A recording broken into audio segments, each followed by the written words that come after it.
நம்ம மீல் மேக்கர்னு சொல்லக்கூடிய அந்த சோயா சங்க்ஸில் நிறைய அற்புதமான குணங்கள் இருக்குது.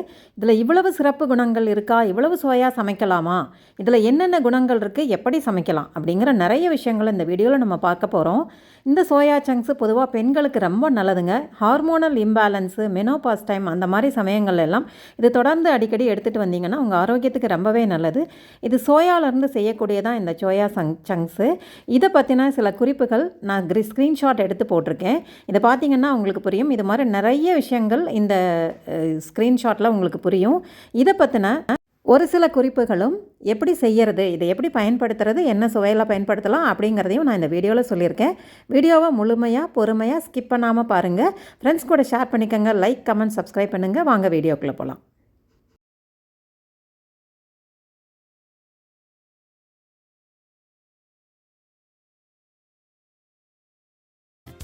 உங்களுக்கு தேவையான அளவு மீல் மேக்கரை எடுத்துகிட்டு வெதுவெதுப்பான தண்ணி ஊற்றி ஊற வச்சிடணும்.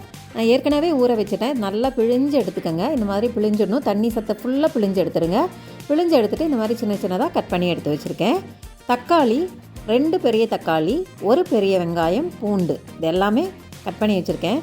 நம்ம ரெடியாக கட் பண்ணி வச்சுட்டோன்னா செய்கிறது ரொம்பவே ஈஸி. இந்த பாருங்கள், மீல் மேக்கர் இந்த மாதிரி கட் பண்ணி வச்சுருக்கேன். தக்காளியும் அதே சைஸில் கட் பண்ணி வச்சுருக்கேன். வெங்காயமும் சின்ன சின்னதாக பொடி பொடியாக அரிஞ்சு வச்சுருக்கேன்.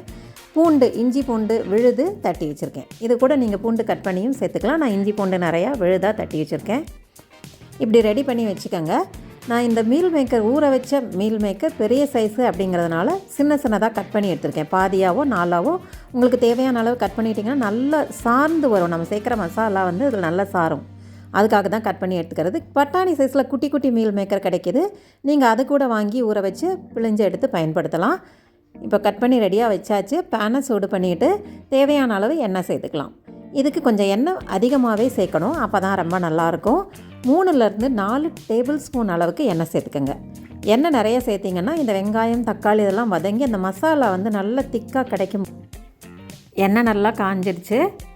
இப்போ நம்ம சோம்பு ஒரு 1/2 டீஸ்பூன், சீரகம் ஒரு 1/2 டீஸ்பூன் சேர்த்துருக்கேன். இது நல்லா பொரியட்டும்.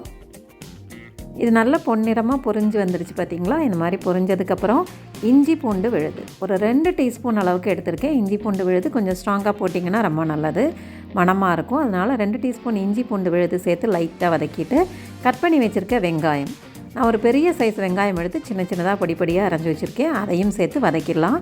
இது நல்லா வதங்கி நல்லா சேர்ந்து வரணும். டிரான்ஸ்லூசன்ட் ஆகணும். அந்த வெங்காயம் வதங்கின மாதிரி வரணும். இஞ்சி பூண்டு வெங்காயம் நல்லா வதங்கினா தான் அந்த ரா ஸ்மெல் இருக்காது, ரொம்ப நல்லா மணமாக இருக்கும். இப்போ ஒரு 1/4 டீஸ்பூன் அளவுக்கு கரம் மசாலா தூள், கரம் மசாலா தூள் சேர்த்திங்கன்னா இந்த கிரேவி உங்களுக்கு நல்ல மணமாக இருக்கும். ஒரு 1/4 டீஸ்பூன் மஞ்சத்தூள் சேர்த்துக்கிறேன். இது ரெண்டையும் சேர்த்து நல்லா கலந்து விட்டுடலாம். நல்லா பொன்னிறமாகவே வந்துடுச்சு. மணம் அட்டகாசமாக இருக்குது. இங்கே கரம் மசாலா லைட்டாக சேர்த்து விட்டு பாருங்கள், ரொம்ப நல்லாயிருக்கும். அரைஞ்சி வச்சுருக்க தக்காளி சேர்த்துறேன். இப்போது தக்காளி சேர்த்துட்டு கொஞ்சம் உப்பு சேர்த்துட்டிங்கன்னா, எப்போயுமே நான் சொல்கிறது உண்டு, எப்போயுமே தக்காளி சேர்த்தோடனே கொஞ்சம் உப்பு சேர்த்திங்கன்னா இந்த தக்காளி தோல் விட்டு அப்படியே நல்லா மசிஞ்சு வந்துடும். எப்போ தக்காளி நீங்கள் வணக்குனீங்கன்னாலும் கொஞ்சோண்டு உப்பு சேர்த்து வணக்குங்க. இப்போ நான் அந்த மசாலாக்கு தேவையான அளவு உப்பு சேர்த்துட்டேன். ஒரு 2 டீஸ்பூன் அளவுக்கு உப்பு சேர்த்துருக்கேன். இப்போ நல்லா வதக்கி விட்டுருங்க. இந்த தோல் விட்டு வர சமயத்தில் பாக்கி சாமான்லாம் நம்ம சேர்க்கலாம். இதை ஒரு மூடி போட்டு மூடி வச்சிட்டிங்கன்னா சீக்கிரமாக அது மசிஞ்சு நல்லா ஒரு பேஸ்ட் மாதிரி வந்துடணும். கொஞ்சம் நேரம் மூடி போட்டு மூடிட்டு பாருங்கள், இந்த மாதிரி நல்லா மசிஞ்சு வந்துடுச்சு. லைட்டாக மசிச்சு விட்டுருங்க. மசிச்சு விட்டிங்கன்னா தோல் தனியாக அந்த மசாலா தனியாக நல்லா சேர்ந்த மாதிரி வந்துடும். இப்போது நம்ம கட் பண்ணி வச்சுருக்க சோயா சங்க்ஸை சேர்க்குறேன். நீங்கள் கட் பண்ணி வைக்காமல் முழுசாக வச்சுருந்தா அப்படியே சேர்த்துக்கோங்க. கவனமாக அந்த தண்ணி எல்லாத்தையும் பிழிஞ்சு எடுத்துடுங்க. ஊற வச்ச தண்ணி எல்லாத்தையும் பிழிஞ்சு எடுத்து இந்த நம்ம வதக்கி விட்டுருக்க மசாலையில் கொண்டு வந்து சேர்க்கணும். அப்போ தான் நல்லாயிருக்கும். இல்லைன்னா தண்ணி ஜாஸ்தியாக இருந்ததுன்னா அந்த மசாலா உறிஞ்சிறதுக்கு அந்த சோயாவுக்கு இடம் இருக்காது. அந்த சோயா சங்க்ஸ் உள்ளெல்லாம் சின்ன சின்ன கூடுகள் மாதிரி இருக்கும். நீங்கள் உள்ள தண்ணி ஏற்கனவே இருந்ததுன்னா நம்ம போட்ட மசாலையை உறிஞ்சாது. அதனால தான் அதை பிழிஞ்சு எடுத்துட்டிங்கன்னா நம்ம சேர்க்குற மசாலையை அது உறிஞ்சிக்கும், அப்சர்வ் பண்ணிக்கும். இப்போ இந்த மசாலைக்கு தேவையான மிளகாப்பொடி ஒரு 2லேருந்து 3 டீஸ்பூன் சேர்க்குறேன். சாம்பார் மிளகாத்தூளும் சேர்க்கலாம், தனி மிளகாத்தூள், மல்லித்தூள் கலந்தும் சேர்க்கலாம். நான் சாம்பார் மிளகாத்தூள் மசாலாத்தூள் வச்சுருக்கிறதுனால அதையே சேர்த்துருக்கேன். கொஞ்சோண்டு தண்ணி விட்டு நல்லா வேக விட்டுடுங்க. ஏற்கனவே தண்ணி இல்லாமல் நம்ம பிழிஞ்சு எடுத்துட்டதுனால நம்ம இப்போ சேர்த்துருக்க மசாலையை நல்லா உறிஞ்சிக்கும். இது முக்கியமாக கவனிக்கணும். சோயா சங்க்ஸ் கவனமாக செய்யலைன்னா டேஸ்ட் கம்மியாயிடும், அது உறிஞ்சக்கூடிய தன்மை கம்மியாயிடும், மசாலை உறிஞ்சக்கூடிய தன்மை கம்மியாயிடும். அதனால் நல்லா பிழிஞ்சு எடுத்துருங்க. பிழிஞ்சு எடுத்துகிட்டு இந்த மசாலா சேர்த்திங்கன்னா இந்த மசாலையை அது உறிஞ்சி சுவை கூட்டி தரும். பாருங்கள், நல்லா உறிஞ்சிருச்சு. நம்ம தண்ணி சேர்த்து மசாலா சேர்த்தோம் இல்லையா, எல்லா தண்ணியும் நல்லா உறிஞ்சிருச்சு. இது அப்படியே அப்சர்வ் ஆகி நல்லா பரட்டி அப்படியே எடுத்துடலாம். தேங்காய் ஜீரகம் அரைச்சி விட்றவங்க இந்த சமயத்தில் அரைச்சி விடலாம், கிரேவியாக வேணும்னா. அது வேண்டாம், நான் இப்போ ஒரு மசாலா மாதிரி தான் பண்ணணும் அப்படிங்கிறதுனால நான் சேர்க்கலை. உங்களுக்கு வேணும்னா சேர்த்துக்கோங்க. மூடி போட்டு இன்னும் கொஞ்சம் நேரம் குக் பண்ணிடலாம். இந்த மசாலா செய்கிறது உங்களுக்கு ரொம்ப ஈஸி, சுவை அட்டகாசமாக இருக்கும், ரொம்ப நல்லாயிருக்கும். இது சப்பாத்தி கூட சாப்பிட்லாம், சாதம், தயிர் சாதம், ரசம் சாதம் கூடயும் சாப்பிட்லாம்.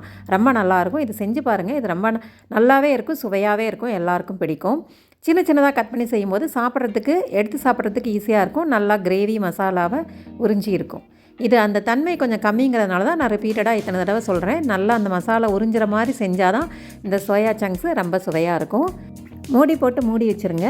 ஒரு 5லேருந்து 10 நிமிஷம் வரைக்கும் மீடியம் ஃப்ளேமில் குக் பண்ணுங்கள். அடி பிடிக்காமல் இருக்கும். நான் அடி கனமான பாத்திரத்தில் வச்சுருக்கிறதுனால எனக்கு பிடிக்காது. மூடி போட்டு நல்லா வேக விட்டுடுறேன். ஒரு 5லேருந்து 10 நிமிஷம் கழித்து திறந்து பாருங்கள். நல்ல மணமும் சுவையும் அந்த மீல் மேக்கர் உள்ளே சேர்த்துருக்கோம் இல்லையா, அது நல்லா அப்சர்வ் ஆகிருக்கு. பார்க்கும்போதே ரொம்ப அட்டகாசமாக இருக்குது. இப்போது அதை நல்லா பரட்டி எடுத்துருங்க. அந்த மசாலா நல்லா அந்த இதோட கோட் ஆகிற அளவுக்கு நல்லா பரட்டி எடுத்துருங்க. மீடியம் ஃப்ளேமில் வச்சுக்கோங்க. அது நல்லா கோட் ஆகிடுச்சுன்னா நம்ம போட்ட எண்ணெய் எல்லாம் அப்படியே கிளிட்டர் ஆகும். சைடில் அப்படி தெரியுது பார்த்தீங்களா? இந்த மாதிரி நல்லா பரட்டி எடுத்துட்டிங்கன்னா சீக்கிரம் கெடவும் செய்யாது, அட்டகாசமாக இருக்கும், ரொம்ப நல்லாயிருக்கும். சிலர் இதை அப்படியே வறுத்த மாதிரி கூட வச்சு சாப்பிடுவாங்க.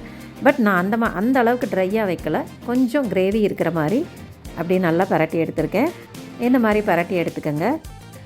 இப்போ ஆல்மோஸ்ட் ரெடி ஆகிடுச்சு. Final stage.